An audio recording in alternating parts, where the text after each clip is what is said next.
My ex-wife ended up just grabbing the kids and leaving, came home from work one day and she was gone. And at that time, I got orders to go to Japan, which I've been fighting for forever. I just couldn't, for the life of me, feel comfortable leaving, going to another country and not knowing if they were okay.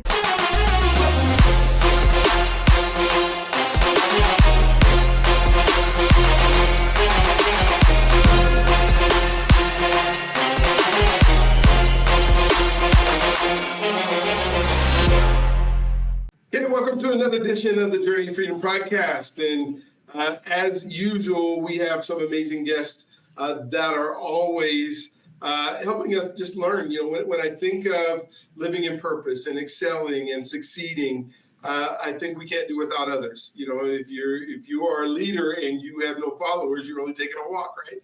And so one of the things that I love about the podcast, love about our time together, is we get to talk to, interview, and understand what success looks like. And sometimes it's up, sometimes it's down, sometimes it's all around, but what we find is the character of the people that we're talking to. We find that no matter what our walks in life are, that if we find each other and we find, in community, we can move forward and we can find the success that we have. And today is no different. Lamar, I don't know if you know, but we have, last year my goal was to interview 100 successful Black men that have been success. And success doesn't mean the amount of money you have. It doesn't mean, the prestige you have or the fame you have. Success is being able to serve others and to help others become the people that they want to be. And my life's goal is to do the things that I possibly can do to help others become the person that they need to be in order to do what God put them on this earth to do. And so it's been enjoyable. We're about 115 episodes. I think you're 115 today, or 116, one of those two, that of men that have something to say, not because they were God put them down there and said go speak to all the people, but because they came down and they were serving others and they are speaking through who they are. And hopefully helping people move forward. I'm getting ready to take, next week, I'm going to take a group of 15 Black men down to Alabama. We're going to do a civil rights victory tour. And we're going to talk about what does story mean and how do we move forward. And so excited about that trip coming up, and hopefully we'll duplicate it and continue to do that one as well. But today we have Lamar on, and so I'm going to have you tell your story, because I think story is one of the best things that we can possibly do, is be in a position where we can say, I was just like him, or I did some of those things he did, and he made it, so I can do it, right? One of our themes has literally been, as I'm just asking questions, is I needed to see somebody who looked like me doing whatever it is, not exactly maybe, but somewhere in the same ballpark that we can look up to. And then I would say to myself, before I started doing this, I said, well, that's not that important. But then what I realized is when I went to different things, I'm sitting there counting, like I went to why I started this podcast, is I'm at a trust leadership event and there's 400 people in the room. There's only 30 people of color in the room. And I'm going, and I'm counting, right? I'm literally counting how many of us are in the room and why we're not getting this. And, this is such great information. And how do we get more people here? So it does matter. We try to think that it doesn't, but it does. And so thank you for being willing to tell your story, being willing to, in some cases be vulnerable, in some cases just giving us an insight to life. I mean, we're going to talk today about being a dad. We're going to talk about being a husband. We're going to talk about, some of those things that some of us struggle with sometimes. Right. And so, but first, let's know who you are. And so the floor is yours, and then we'll chop it up right after you're done. All right. Perfect, man. Well, first of all, thank you for having me on. Thank you for this opportunity. It is something that I don't take lightly. There was some serious preparation for this, because I believe that speaking to any number of people, one person, 100 people, 1,000 people, and sharing what's from the heart is designed to reach the heart. And one of the most challenging things I think that we have in particular as Black men is being able to hear and receive from another Black man, and then just men in general, because that's also important. obviously, as a Black man, I speak from the perspective of a Black man. So just kind of give a little history about who I am and where I come from. Grew up in New York City. So 80s is where I can remember. I was born in the 70s, but the 80s is where my memory comes in, and just kind of seeing a lot of what was going on around the city. And it's like, you could become embedded in it because that's what you know. The crime that was going on. Very early on, experienced racism. I think it was maybe like third or fourth grade. And out of all places, New York City, you're like, what? No, not New York City, not the melting pot. Well, there were some pieces of metal that didn't melt in with the other pieces. So ultimately, it was there. So I want to say I was maybe 10, between 10 and 12 years old. A friend of mine, his mom got a new car. And she's like, all right, I usually took the bus home, the city bus home. So walking to the bus stop, she's like, oh, I'll drop you off at the bus stop. I'm like, all right, cool. So got a chance to ride in the new car. And while I'm walking toward the bus stop, dude elbows me, bumps me, and looks back at me. And he said, aren't you going to say sorry? And, I had a mouth on me. So I wasn't saying sorry. I'm like, you hit me and so and so. So all of a sudden I'm met by, somebody copping me in the back of the head. And then other two dudes were just like literally just stomping me out. And, I'm covering my head. Parents, I think every Black parent, at least in New York anyway, had their kids in martial arts. And it was always Taekwondo. So it was like, oh, Taekwondo? So one of the things I always did was remember, cover your head. I remember just covering my head. Weird sense of reality, because while they were stomping me, I'm laughing. I'm just like, ah! So obviously that made them matter. And then come to find out, the next day I ran into one of the guys I went to school with. And he was in the same school. And I'm, like, yo, we go to school together. This is the guy that said what's up to me, and at the same time, he flipped around and he was attacking me. So, that was my first experience with racism.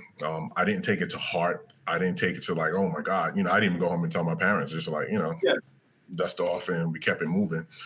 I think it was maybe like a year before I told anybody about that. So that was my introduction to the world, the rough side of the world. Because, growing up, even in New York City, I saw things, I heard things, occasionally would watch the news, and I was one of those weird kids. And I think, my generation, we were just one of those weird kids who would actually watch the news at night. So, so that was that. Growing up in the Bronx was, it was what it was. It wasn't anything that was overly like, oh my God, it wasn't crazy to me. Because again, we're better than in society.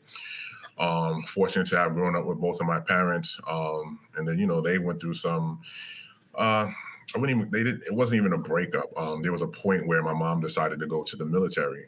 At that point, I was 12 then, and that I specifically remember. So she went to the Army, and then she ended up being in the war, Gulf War, Desert Shield, Desert Storm. And actually that was before then. So she was traveling overseas, and then afterward, she went reserve.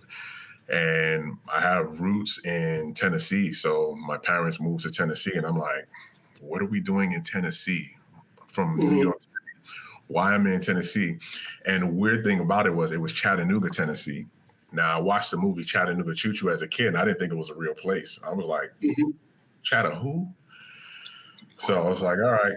It was my, I think the end of my sophomore going into my junior year. So while my mother was in the military, my father went through some hardships and everything. So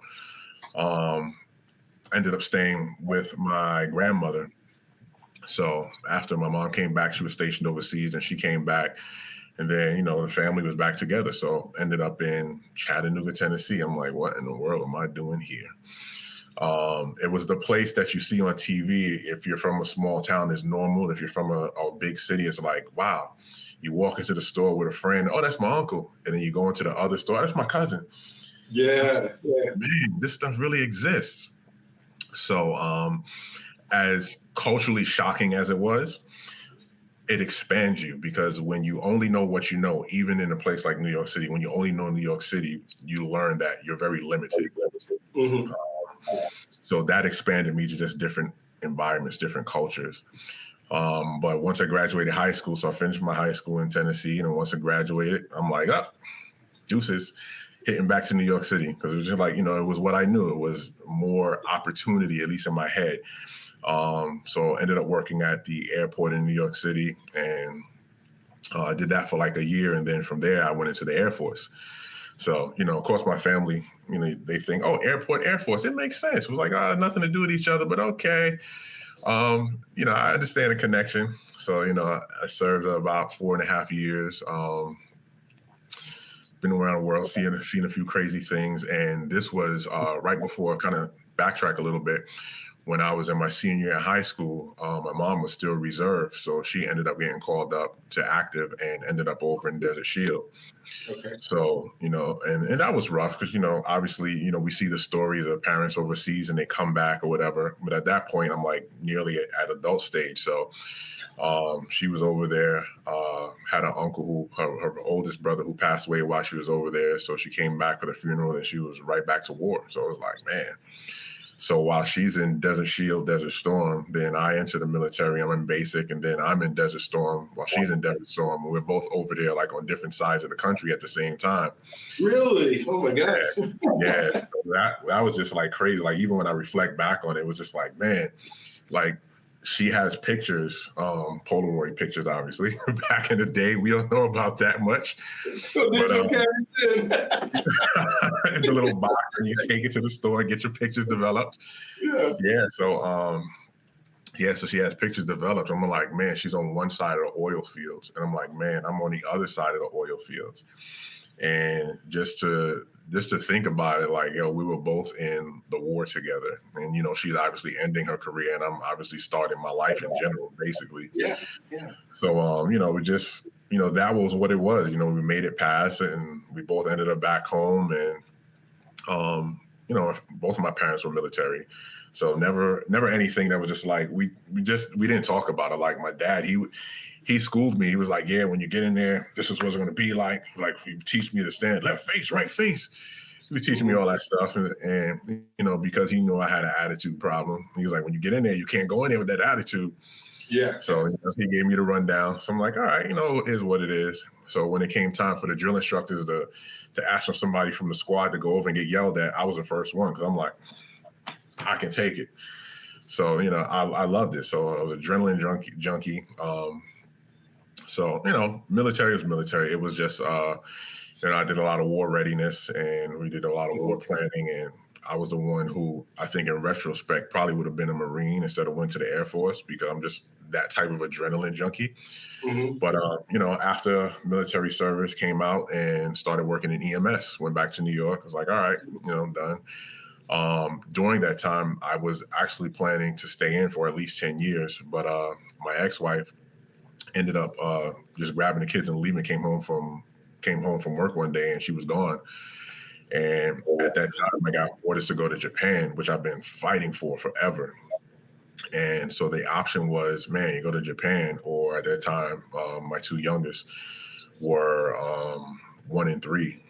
And I just couldn't, for the life of me, feel comfortable leaving, going to another country, and not knowing if they were okay. Mm-hmm. So the opportunity that I was like, man, I was just waiting for this opportunity. I just decided to let it go. Even it just got to the point where, even because for a while I didn't know where she was. We've since talked about it, reconciled. It was, for me, it wasn't about holding anger, though I was angry, didn't hold the anger. But I couldn't even eat breakfast. Like for me to eat breakfast, I would buy food and then get to the base and then give the food away, because I felt that bad about not knowing if my kids ate. Yeah. So, eventually found out where she was, found out they were okay. And so I decided, it's like, all right, I'm going to end in my 4.5 years, and decided to get out of the service. And that's when I went back to New York, started working EMS, found out where they were. The living conditions weren't the best. So I did the unthinkable, especially as a man. I went to court and fought for custody of my two oldest. And ultimately, the courts awarded me custody. It was a battle. It was a battle, and it wasn't a battle in the sense that we were, like, me and their mom were fighting each other, but it was a battle in the sense that we had to go through so much, even though there was so much evidence and proof that the environment they would have been in with me would have been so much better. The burden of proof was still on me. So, we had to go through psychologists, and they were able to see through meeting with psychologists, the kids sitting with me and then sitting with their mom, there were certain things they noticed that were different, certain level of freedom that the kids had with me. So like they're literally climbing on me and I'm holding an arm out while I'm talking to the psychologist, and they're playing and just being kids. So that was one of the things that were noted, in part of the reasons, among other things. But and again, not that she was a bad mom, but there were just a lot of things that she was experiencing. So, I always encourage the kids, and they have a great relationship with their mom today, but I always encourage them, don't be mad, don't hate her, don't be mad at her, because that just never was my energy. And even the weird thing, like even while we're going through the custody hearings, people were like, I'm giving her advice. I'm like, and she was a hothead. So I'm like, look, when you go in there, don't go in there going off, just answer the question. People are like, well, why are you telling her that? Because you're helping her. I'm just like, look, it just wasn't my thing to be angry, man. Yeah. And as weird as I understand how weird it sounds, but I'm just like, but why? Like, I'm not trying to paint her as a bad person. I'm just simply trying to provide the best environment for the kids. For the kids. And she's still their mom, right? Yeah, exactly. So, no matter what, it's not going to change. But, so I got awarded the custody, and then, it was just, people were like, I can't believe it. That just doesn't happen. I'm like, it's what it is. Weirdly enough, the state of New York decided that even though I had custody, it was still taking child support from me. So that was another 5-year fight. And again, as a man, the burden of proof is on you, even if you have the proof. So that like was you have the kids, not just the proof. You actually have the children. I'm just like, and I would ask her, I'm like, look, I'm not even asking you for all of it, but if you can give me half of it because it's for them, that would be helpful. And she was like, no, I need it. Okay, I wasn't going to fight. I wasn't going to go through all of it. And of course, obviously upset, angry, went through the process. And after about 4.5 years, they were like, oh, okay, that makes sense. You should be getting this. I was like, okay, you think? So, but life moved on. I had two more sons, different relationship. And, that was a up and down battle as well. And, I can go on forever with the stories, but ultimately we didn't work out. But again, on great terms, there was no anger. Well, there was anger, obviously. So I'm not going to make it seem like it was the greatest. Everything was perfectly great, and we had amicable, just, hey, okay, you're going, okay, bye. No, there was some stuff thrown back and forth. There was some anger. There were some things done. So, I'm more than willing, if anybody ever wants to reach out, and I'll tell the whole story, but it probably would take up the whole hour, which I don't want to do because we got some other things I want to get into. But we end up separating on good terms. And then coming up on 14 years now, I'm married to the woman I've been married to now. So, we've traveled, we've been lived in different states for, different experiences, different reasons, different opportunities. She's definitely been on the journey with me. She's accepted, all of the children. She's been accepting of everything. We've had our initial battles. Like we clashed to the point where we were just like, all right, it's over. So it was within the first 5 years. We went to visit my mom, and I was like, well, after we get back, it's over. I'm gone. And my mother had a conversation with her for about 2 hours, not knowing everything, but she came back to me and she's like, wow, I understand you so much more and so much different. And she was like, I already know you want to leave, but if you're willing to work this out with me, I'd be happy about that. But if you want to go, I understand. So it was hard because I was on the verge. And again, not that I'm the perfect person, but there were just some things that went back and forth between us that I was just like, this is more harmful than anything. And I wasn't willing to stay in something that was going to be harmful for just us individually and then collectively those who are impacted by the ripple effect. So we decided to stay together and we worked through it. Was not easy by any means. And I know we stayed together, we worked through it, and here we are today. It usually comes across like that, but I just want to emphasize that it was not that. Took a lot. There were some things that lingered even after that. We both had to be humble enough or quiet enough to say, that part wants to come out and attack, but I need to let this go, because if I use that and hold it against you, I'm in essence holding the past against you, which is in essence living in that moment that you experience that. And one of the things we decided was, I have a saying that truth is our language. And truth is our language means that whether it hurts, whether it's uncomfortable or discomfortable, at the end of the day, we'll be honest with each other. And so we grew into that space where like truth is our language, and I can say things that were uncomfortable. And it was like, all right, if you need a moment, it's like, all right, I can't address that right now. I need to let that sit. She would go her way, I would go my way, and then come back. And once it's set and once it's settled, you understand the nature that I was given. It wasn't given in a nature that was harmful or trying to attack you, and vice versa. Same for me. It was given in a space where I've identified something that I feel like would be beneficial to you. So, and that's the space that we come to now. So coming up on 14 years, we can do that freely and laugh about it and be like, all right. And, she can tell me something. I'm like, mind your business. And I know she's right. And she knows my mind your business is not like me saying, oh, mind your business. But like, okay, I know I got it. I know he heard it. I'm good. You're good. And we keep it moving. So, so that's just a small portion of a big story, man, that led us to where we are today. So, we've traveled. The last place we were was in Texas. Spent a year out there. My wife is almost finished with her degree in psychology. So that was a beneficial place for us for part of her schooling. And then, we had some loss and some deaths in the family that brought us further back to the East Coast again. So we're over here just for the importance of being closer to family. And, got a great friend in Canada, which I know, which is John, which, put us together. And then here we are today, man. So again, there's so much in between that, but that's the huge nutshell of who I am, who Lamar is, and how I got here. Wow. Well, I love it because there's so many things to unpack that I want to get into today. One of the things is just identity. I think of becoming the man that you are today. Yeah. Was it the associations or the people that you were around? Was it being in the military? What are maybe some key pivotal points that help shape through all the bad times and the good times? We become these people that now can go out and do the thing that we're doing. And so what kind of shaped your identity for you? Oh, man. So every question you have is a loaded question, man. I realized, I was like, man, we literally can do probably a minimum of 8-hour podcast. Oh, that's awesome.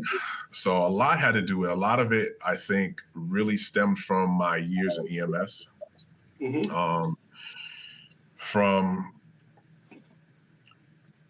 I think I was maybe my late 20s, early 30s, and I'm holding an 18-year-old, and I hope this doesn't, it's rough, man. And, I'll keep the gory details, but literally holding an 18-year-old kid's head after he's been shot and knowing he's going to die. He still has a pulse. And so I tend to tear up because the stuff is still there. Of course. But just praying with this kid. And then, I follow up on stories. A lot of times EMS is like, okay, you do these things, let it go, move on to the next. And yeah, you do that. But I always follow up and come to find out that this kid was shot in the head because they thought he was somebody else and he was on his way to college. Wow. So things like that. 9/11 was huge. I worked that day. One of my partners, a good friend, my partner, lost her life that day. So things like that, going further back, just, me being family person, I was the person back in the day when, you had a rotary phone and you had to make a call and your finger has to go in there and you calling everybody, and the phone bills were based on every minute that you were on the phone. And my parents used to get $300 phone bills, and we're like, what in the world is this? Who's on this phone? And you got an itemized list of every call you made. Most of that was me calling my cousins and my aunts and my family, just talking for long periods of time, checking on my family as a kid. And later they told me, it was like, yeah, you used to get on our nerves every time you call because you were always calling, checking on us and everything. And I would be on the phone for like half hour. And they would just stay on the phone with me just to satisfy me. But, it was funny. But yeah, stuff like that. So those are things that have been embedded in me from young, man. So I think a combination of all of those things, seeing life and seeing death at its worst, at its best, seeing a city come together where people just didn't even pay attention to each other and didn't care. And then after a huge event like watching planes fly into a building, buildings come down, and everything that encompassed, and then seeing people leave notes on your car, notes on your ambulance, notes on the door, dropping food off, just seeing what community looks like. Eventually, obviously, it faded, but just living in that environment and then going and then looking over where the towers used to be and just having this weird empty feeling like, man, like, it's changed. To live in that environment was crazy. But I think it's a combination of all of those things, man.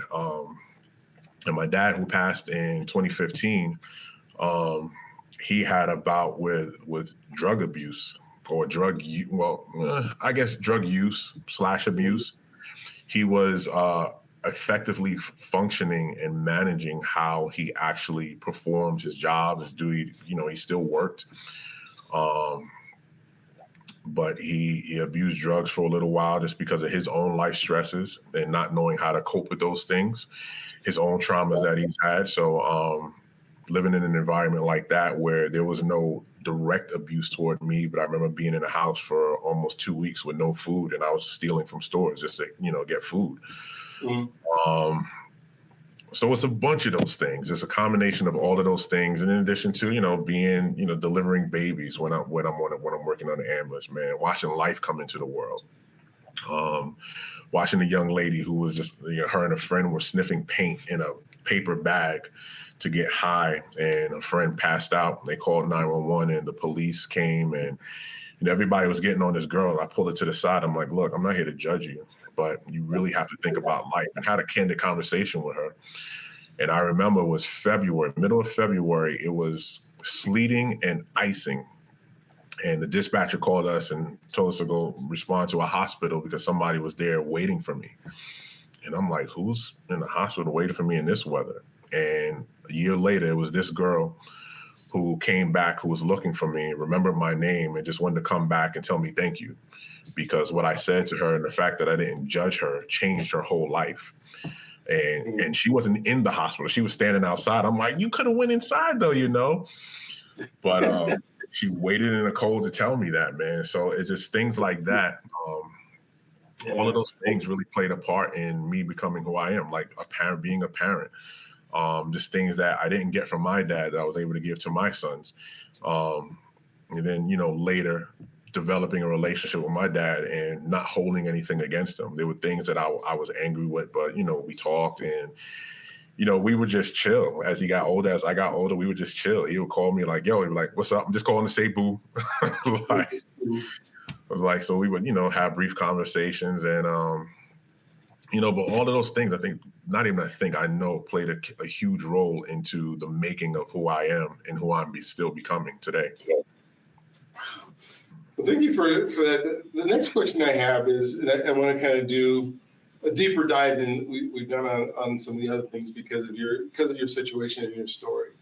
One of the themes that has been prevalent in I would say, the majority of the podcasts that I've done is all around being a dad, right. And I think Black men in many cases get this bad rap that, we're no good, that we abandon our kids, that we're not there for them, that our women have to do it on their own, and that we're not fighting, for our kids. And one of the things that in your story is, no, not only was I fighting for my kids, but I was even willing to give up opportunities that I really wanted because I had these children that were important, that needed me in their lives. And so, so I want to talk about that a little bit. But first, I want to talk about one of the things that has also been a theme is we know that our children need dad, period. No matter where they're at, they need dad. They need dad to be around as much as possible. Right. But for us to be a dad, and we talked about identity, what does it mean to you to be a dad, and how did that change your life as the person you were before being a dad to now you're responsible for somebody, you got to protect somebody, you got to care for somebody, you've taken on the role and the assignment to do it. How did that change your trajectory and who you are as a man by having those children? Wow. So interestingly enough, like even as a 15-year-old, I remember when my cousins had children, and on the weekends, if they needed to do something, go to appointments or whatever, and they would need somebody to watch the babies, I was like, I'll do it. And at first, everybody was like, okay, this is weird. But, you know, I was cool. And they come back and the babies are fed and the babies are changed and everything. Ultimately, it was like, wow, like, you actually know how to watch a baby. I'm like, yeah. Where I got it from, like, you know, obviously I've seen my family do it. Yeah. It just became that nature, I guess, for me. You know, forget, I'm trying to, this camera's a little blurry, so I'll keep talking while I clean it off. But there we go, that's a little better. So that was something that was embedded in me. A lot of my cousins would be like, oh, you're a great mom. And I understood what they meant. Yeah, I'm like, yeah. But no, I'm not. But okay, I get it. So early on, man, just the nature to care for children. One, because even growing up, I had friends who, you know, I've watched a friend of mine who lived like right across the way from me. His mother was on drugs. We saw her because he would pass his mother in the street, you know, and she's just drunk and she's strung out.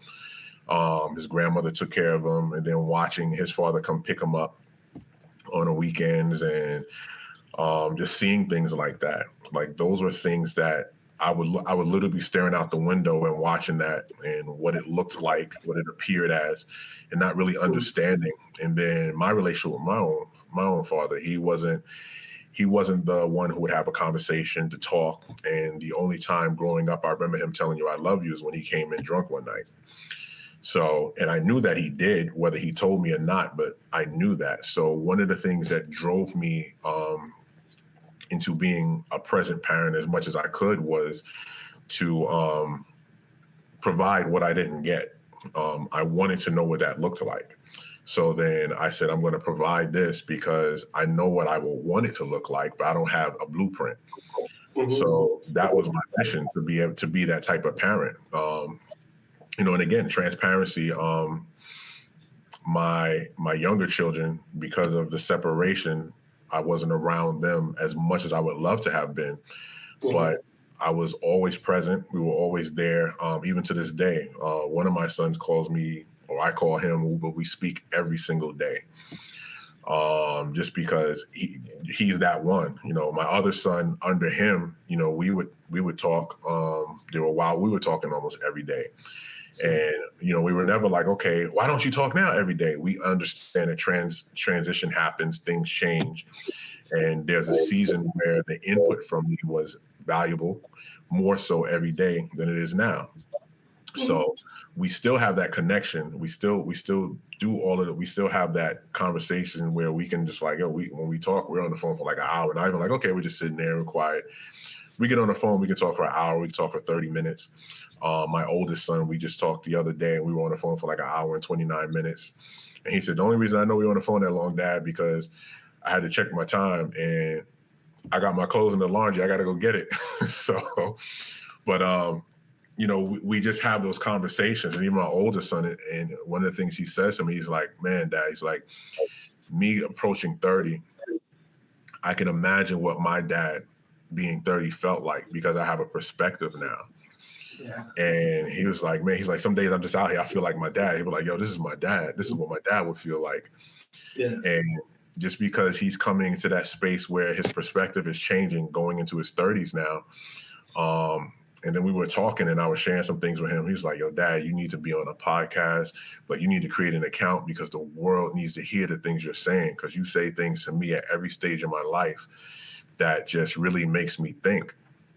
And for me, that was the main driver, is to be that parent who can be here as long as I can, which is a driver of me and my health and my fitness, but to be here as long as I can to provide the tools as they go through those stages that I've been through. So when they get into their 30s and 40s and 50s, you know, God willing, I'm here through those years as well to say, this is what shifting into 30s looks like. This is what 40s look like. This is what 50s looks like. There's a perception of getting old, and then there's the reality of aging. And there are two stark differences between the two for me. Getting old means you allow things to just happen and time is passing and you are doing nothing to address your health, whether spiritual, mental, emotional, or aging is the process of maturity and wisdom.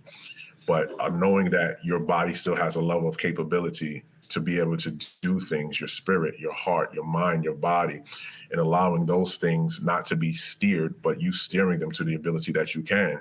And knowing that God has created you as a vessel, and being in poor health is not going to benefit the mission that God has for me. And one of those missions is parenthood. That's good. Question along, still on the parent. A lot of men, or I'm not saying a lot, just there's many men, I guess, that the system beats them down. The system that is not designed, I mean, it's getting out exactly what it's designed for, right? Break up the family, all kinds of things. And it is not, especially in the 90s and as you were raising your kids, where it was not on the man side at all. Right. You went through having to fight for your kids in the system and finally getting them out. You went through having to pay, even though you had kids, and you're giving somebody else money who's not taking care of them. How did you not get so discouraged that the system was being put up and fight through it? Because I know you had to be discouraged during it. I mean, you could probably talk about it. Hopefully you're going to talk about it now. But yeah, give some insight into, in the fight, was it worth it? Man, it's hard, man, because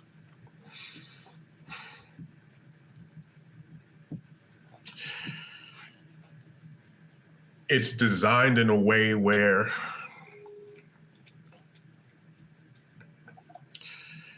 you desire to be part of a design that is a society. And you want to be a part of that society. You don't want to blend in. You want to be a part of it, which is a difference. Yeah. When you want to be a part of it, you want to do it on the terms of who you are, the quality, the content, the cultural part of who you are, and that's not accepted.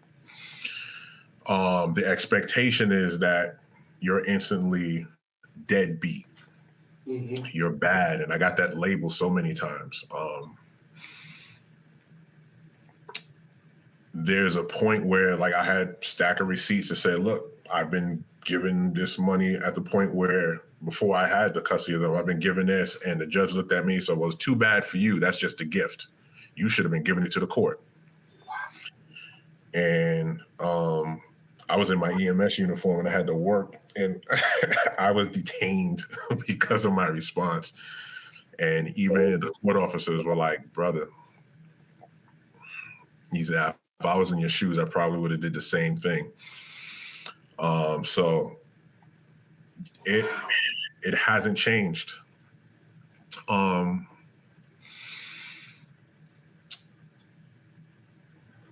My focus was more on them than the system.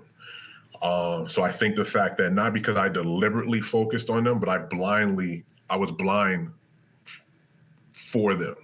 Like, I was blind to the system for them. So that's what kept me going. Because I could have easily, like, give up. I don't want to be a part of it no more. And which also means I'm not going to be a part of their life because the courts will determine the terms. And a lot of times those terms will be dictated. And just to be transparent, man, my older kids, my ex-wife, she threatened to kill them so I wouldn't get them. She threatened to blow up the house that they were in. She was going to disconnect the gas and blow up the house. And again, I don't say this to disparage her or make her out to be a bad person, but she was in her own hurt. Mhm. She's gone through her own pains. So, but I think culturally, racially, we're not taught how to handle these type of challenges. And one of the things that, I even kind of took note on was the fact that we don't have a culture. We don't have a rooted culture. You're Irish. My family's Irish. My family comes from Ireland, and there's something that leads back to the lineage of the Irish. My family's from here. There's something that leads back to the lineage. We have, we were welcoming you in and you stole us and you beat us and you made us into slaves when we said, hey, we want to share this with you. And then you made us out to be savages. Even going into the history, just kind of veer off a little bit, but I'll bring it back. The Irish were viewed that way. Poor, pointless people who are a disgrace to the race. And now they want to come here. And the same thing was said about the Irish when they came to the US. They're going to steal our jobs. They're going to take our land. And a lot of people who don't, invest in history won't know that. But these are the same things they're saying now about Black and brown people. They're going to steal our jobs. They're going to do this. They're savages. They're animals. They said the same thing about the Irish. But the difference is the people who were controlling everything at the time and said, well, let's figure out a way to use them. So they put a star on them and they put them on horses and said, now you watch over them.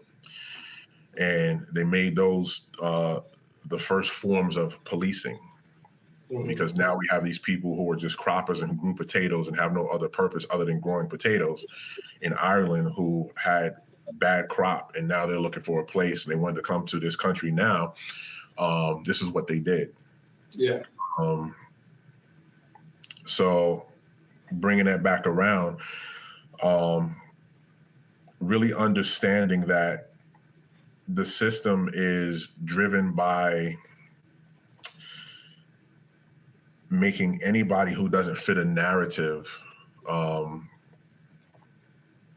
look like the enemy, look like the bad person. And as hard as it was, I refused to succumb to that. I didn't want to be the enemy, the bad person. And I know I'm not. So I was determined once I started becoming more or less blind to the system, I was determined to really fight on their terms. A lot of us, when we respond, and by us, I mean Black men, when we respond, even Black women more so now too, everything is F you this, and we scream, we yell. I learned how to articulate. I learned how to speak. The expectation was that I respond a certain way. And I decided, and I emphasized, decided not to respond that way. And once I began to do that, the system that usually doesn't hear, not in every case, but the system that usually doesn't hear me because I couldn't articulate. I couldn't use words. I didn't know how to use words. I didn't know what words meant. I'd be like, what am I trying to say? I learned those words to express myself. So the system began to hear and see me different. Not different than the fact that, okay, we accept you, but they knew that you couldn't just get something over on me because I was going to go study a law. I was going to look up the code. I'm going to look up this and I'm going to come back and I'm going to have a response for that.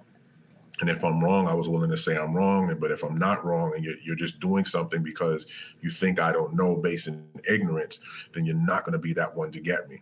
So that was ultimately the driver of what kept me going. So if you were to give advice, there are men out there that love their kids, want to spend time with their kids, want the system to work for them, but it's not. What advice do you give them? Because they're ready to give up. They're ready to say, this isn't worth it. This isn't. So what do you say now that your kids are older now and they got the benefit of you fighting the fight? Yeah. First thing I would say is do what you're not accustomed to doing. And one is become vulnerable. And two would be lock arms, like reach out. Because a lot of times we feel like nobody knows, nobody gets it, nobody understands. And then I would say even cross the lines because we feel like the white man is the enemy. And in many cases, that's the reality. But in many cases, it's not. And there are people who will, just like John is a great friend of mine. And who would think this white redheaded guy from Canada would befriend this black guy from New York City through a Instagram message, and him telling me, I see something in you. And I'm like, keep it 100. I'm like, who the hell are you? I don't even know you. What do you mean you see something in me? And for months, I was like, this guy, well, what do you want? What do you really want? Like, what do you really want? And then I told him, I was transparent. I was like, look, what do you really want? And he was like, look, I see something in you. God has something on your life. And I just want to know how I can support that. And then it took a lot because I had to break down some barriers. I had to be willing to let go of some things. And it's the adage of what got you here won't get you there.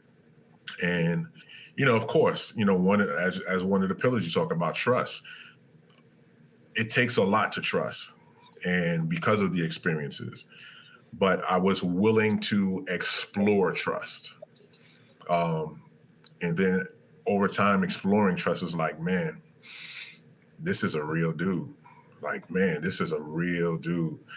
And so, I mean, with that, he was able to provide me things that unlocked the locks for me. And by that, I mean, I often say to people, and I often say to him, I feel like a millionaire with a suitcase of money that has locks on it that I can't access because I know I have it in me, but I don't know how to unlock certain things.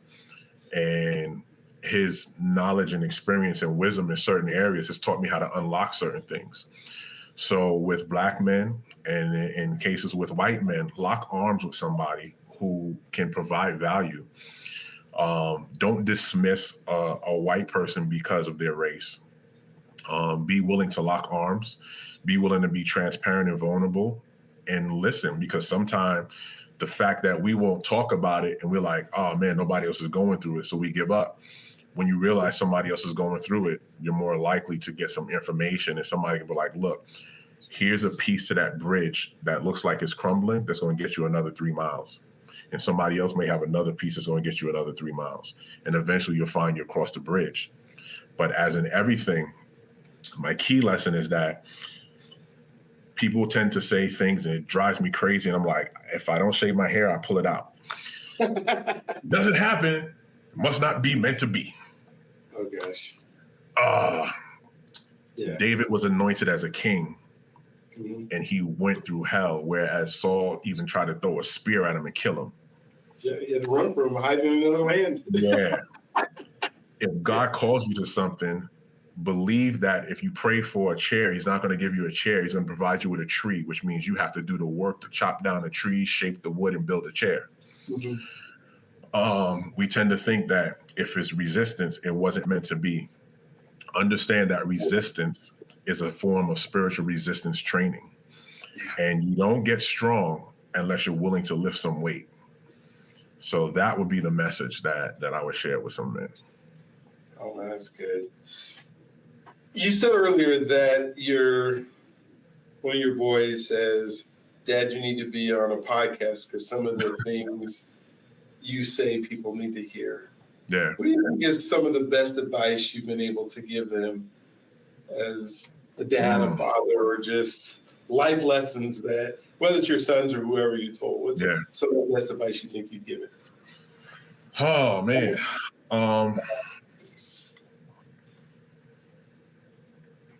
One of the major things is I would always tell them, take imperfect action.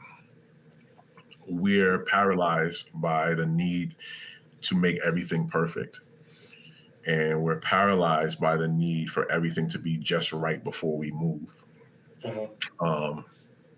And coupled with that, I usually tell them, and a lot of people, life will remember more. People remember you more in life for what you gave than for what you get. And so many times we're seeking, I got to get this, got to get this, got to get that money, got to get this, got to get that house. But it's the things that you leave with people. Even like, I think it's Maslow's theory of hierarchy. There's certain levels, there's several phases in that, getting into the psychology realm. But ultimately, there's things we do because we want to provide our safety, our security. We want to make sure those things are there. But realize that life is bigger than us. If you don't have a crowd and you're a performer, you don't have success. Um, if you don't have a team, then you're not playing sports. You're just by yourself. Even in the Michael Jordan era, when he was trying to do it all himself, and he realized how to pull his team in and create positions to where they become more active in their roles. Um, Without that, that's where I think we'll fall short. So, but those are some of the things that come to top of mind that I'm able to share. You know, as they get older, I've been transparent about relationships, my falls, my wins, my losses. Just being able to really be transparent, even like when it comes to their moms, and like, look, this things we went through. And again, never paint them in a bad light. Like, oh my gosh, she's the worst. She did this. I'm like, look, this is where I messed up. I didn't have the ability to be patient or understanding. This is where she messed up. And in my view, they come from a culture of matriarchy where there were no men present. So to understand men sometimes is a challenge, I think, for women who maybe didn't grow up with men examples, or they have the image that men are bad, men are dogs, and all of the other stuff that go out there. As it relates to women, I tell them, be able to hear, be strong enough to hear, be smart enough to be quiet, and be intelligent enough to respond and not react. If I smack you, your response is smack me back. If I smack you, your response, as opposed to reaction, is to say, yo, why did you do that? I want to understand. And if you don't understand, don't misunderstand. So, you know, and again, I can go into a length of stuff. Things, man. We'll come back and do some more on another day, because we're not done. You and I having conversations, because I think these are great. Give me one of your challenges that you've had in life that you either learned from, changed from, changed into a different person, but you were able to overcome. Yeah. One of your larger challenges. I obviously know your stuff with court, but yeah. Yeah. Oh my gosh. I'll give you just a challenge that still plagues me today, man. Just constantly learning my identity. Like at 50, I am and I am becoming, is what I always say. Yeah. I am becoming means that there are days where I still struggle with the child in me. I still hear him. He still needs things that I'm learning how to provide for him so he can grow past certain things. There's conversations that I have with my father now. You know, obviously I can't have these face-to-faces with him, but there's still those conversations I have. So knowing that life will always be a constant process of growth is important to understand. And growth is always accompanied with pain. It's accompanied with excitement, because growth positions you to be able to do new things. When you turn 18, it's like, I don't need a permission slip anymore. What's up? I'm good. Mommy don't have to sign this. Dad don't have to sign this no more. So that's a stage of growth. But then it's a stage of discomfort, because now you have to learn how to navigate what adulthood looks like. And then you shift into wanting to understand what, oh my gosh, you think you know it all, and you still that sense of feeling invincibility. And then you get a little older and you realize, okay, now I have to narrow down how I handle my responsibilities.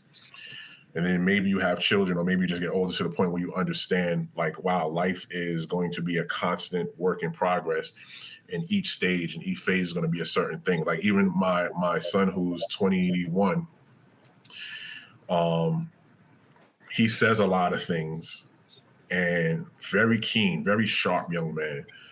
But there's a lot of things that I don't respond with, because I know that through the years, he's going to learn, like, oh, okay, certain things you got to put the brakes on. Yeah. I want him to experience his excitement, and I drop a seed just to put into his mind, like, okay, consider this. and he's open. All of them are open. You know, sometimes they resist it, but they're open. But in a nutshell, the challenge is to know that this is a constant moving wheel, and it stops when you stop. And if you stop while you're alive, then you stop living and you started dying. Cool. Well, we've already talked like almost an hour now, which is just been unreal, unbelievable, and I thank you for that. I know there's things that you wanted to talk about during this podcast that I probably didn't ask you, I didn't go to. I made you dig deep into stuff that you probably didn't want to talk about, but I think you've given us a great gift. What would you like to share with, as we have 5 to 6, 7 minutes left to just talk about that is on your heart that you really want for our audience to know? Ooh. Man, I literally took like 5 pages and jotted down things. Like, this was serious for me, but just we'll do it again. We'll do it again. So don't lose your pages. Yeah, man. But I mean, one of the things that I feel like is really important now is to one is to really invest in our health, really invest in our physical health.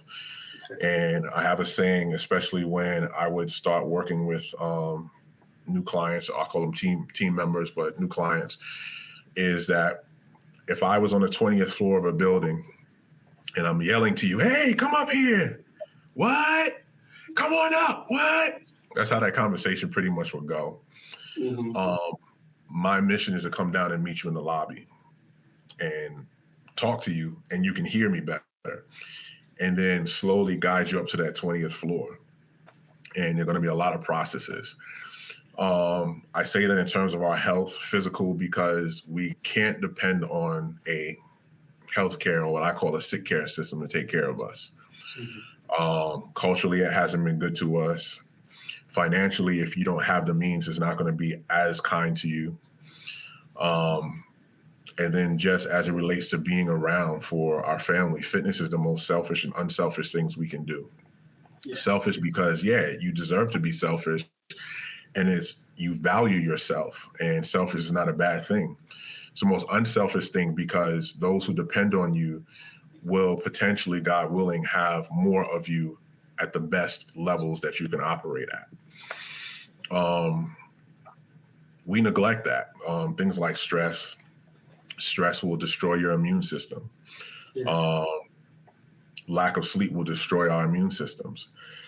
And when we get to those states, certain things become irreversible. Certain things become harder to reverse. Heart disease, diabetes, high blood pressure, all those things are common in our community. And those are things that we can address, even if we don't have the means to go to a doctor.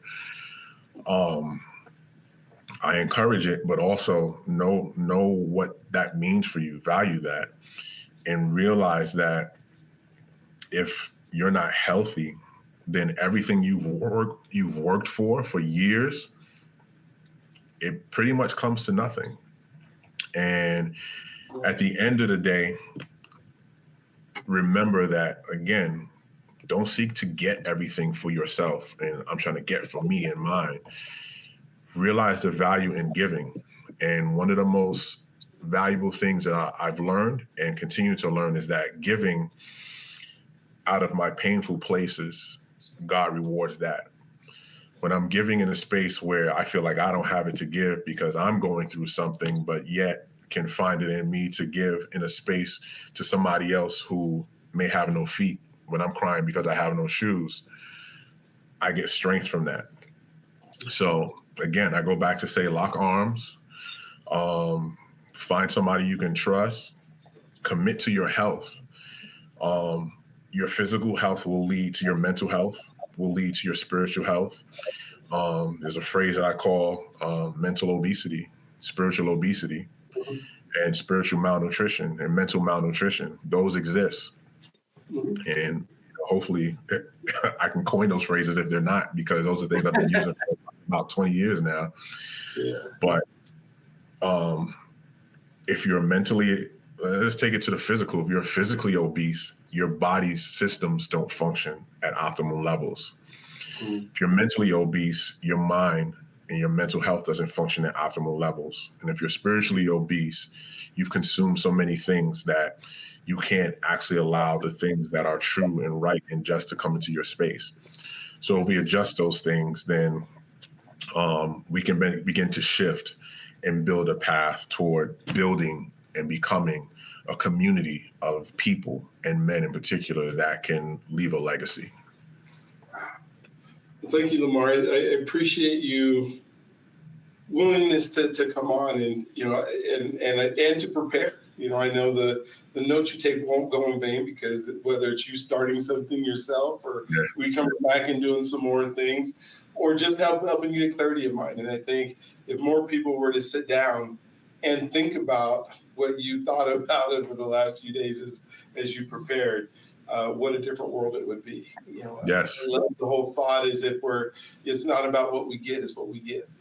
Right.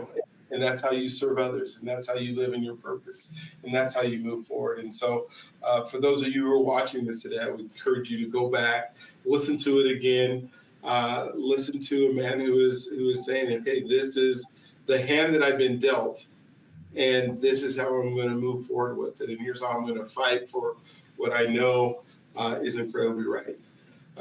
And so go ahead and hit the subscribe button, hit the notification button, because I promise you there are interviews in this series. Out of 116, you're going to find several that you can resonate with, that you can, in some cases, duplicate some of the ways that they created success. And if anything, you can be part of a community with us of men who are moving forward, not going backwards. Yes. So I hope that you guys are willing to have a great day today, that you understand that you are God's greatest gift. He loves you if you allow him to. And so please allow him to do that. And Lamar, we will see you on the next one, because I promise you there will be a next one. And yes, sir. Look forward to it. Talk to you.